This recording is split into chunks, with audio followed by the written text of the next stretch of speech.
secondo me, dalle mie informazioni eccetera, avrebbero preso un Kalulu, un Selemakers, cioè un giocatore da 6-7 milioni, giovane, per la qualità, ma soprattutto per la quantità, perché almeno torni con 4-5. Sì. Questo fino a ieri alle 21. Adesso non so se vadano invece... Si alza il livello. Si alza il livello e vadano a prendere, magari, facciamo sempre dei nomi che si sono letti, il Diallo della situazione.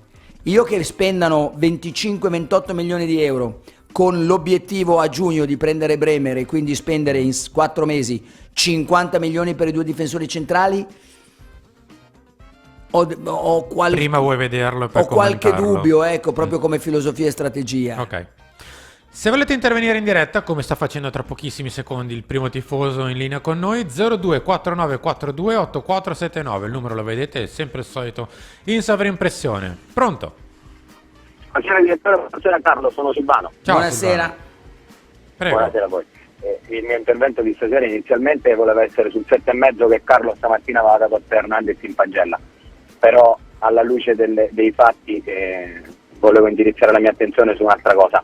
Simone, tiro in ballo anche te. Vai. Qualche giorno fa il Talk Bea diceva che questa maledetta coperta è sempre troppo corta, sì. E tu giustamente per come dire, divergenza di opinioni sottolineavi il fatto che non puoi sapere se un giocatore si infortuna o meno.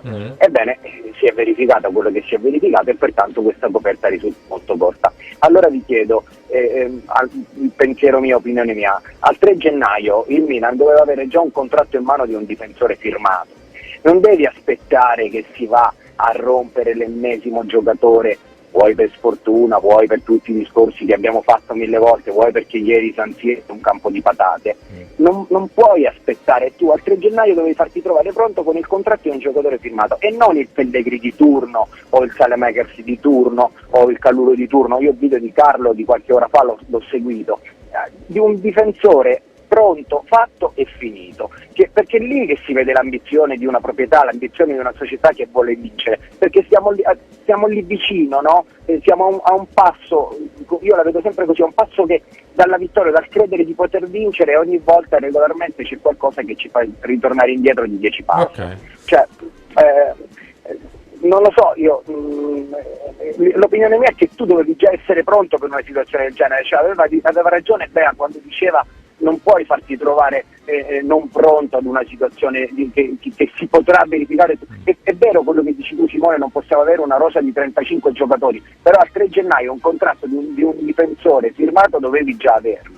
Ok, ne parliamo subito, grazie Silvano. Ciao. Vi saluto. Ciao. Silvano mi sembra un'opinione indiscutibile, un'opinione logica, però dobbiamo abituarci che non parlo a livello economico, ma a livello di strategie. Questa proprietà e questi dirigenti non sono non sono Adriano Galliani.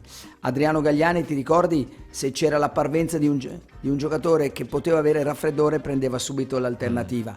Poi prendeva anche il Zaccardo o le Grottaglie, che poi magari giocavano 1 o 2 partite, però non voleva farsi trovare.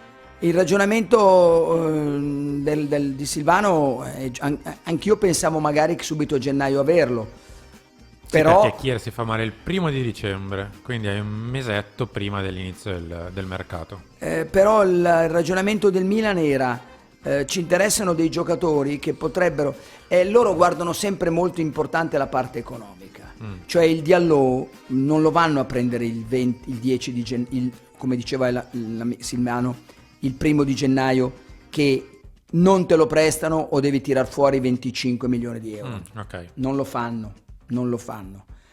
Mentre Diallo gli ultimi 5 giorni di mercato magari è un esubero del Paris Saint-Germain e te lo danno in prestito. Chiaro che è sempre un rischio, perché quando non ha anche allora facciamo lo stesso ragionamento per il centrocampista. In teoria ne hai 2. Sì. Anzi 3 più cronici, 2 più cronici. In teoria dovevi prenderne un altro, perché per un mese non avevi lì sicuramente che si Benasser. Però loro dicono va bene, poi il 6 gennaio ne abbiamo 5, cosa ne prendiamo un altro che magari non giocherà più? È chiaro che se non succedono inghippi e infortuni è un ragionamento un filino rischioso, ma che poi non penalizza la cassa.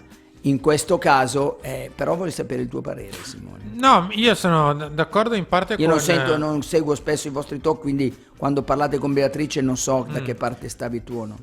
Io stavo dalla parte di non si può avere una rosa di 30 giocatori pensando di magari mi farò male tra un mesetto, quindi ne metto uno in più. Però in realtà solo sul difensore ero d'accordo che, visto che in realtà il difensore si era fatto già male, quindi lo sapevi già che si era fatto male, cioè Kier, in realtà potevi già arrivare quantomeno con una sorta di idee chiare a quello che era l'inizio di gennaio. Poi nel mente ti si fa male pure Tomori, e quindi adesso in ogni modo un giocatore andrà preso, ma semplicemente per una questione anche numerica, perché per il tipo di ruolo, per il tipo di calcio, per i giocatori stessi, una squalifica per un giallo di troppo, un raffreddore a tutte e due? Qualsiasi cosa può succedere, rimani veramente molto corto. Poi i giovani si stanno dimostrando all'altezza della situazione, è vero, e per fortuna, però va bene che ci sono 17-18 partite e non di più alla fine della stagione, ma un giocatore in più serve, Se per caso in altri ruoli del campo puoi adattare, ad esempio già i nostri terzini non sono nemmeno dei terzini granché adattabili a fare il centrale. In alcune squadre il terzino magari puoi spostarlo una partita. I nostri tra Calabria, l'unico è Calulu che infatti fa un po' qua e là, ma tra Calabria, Florenzi, Teo e Balotore non c'è nessuno, quindi siamo un po' cortini.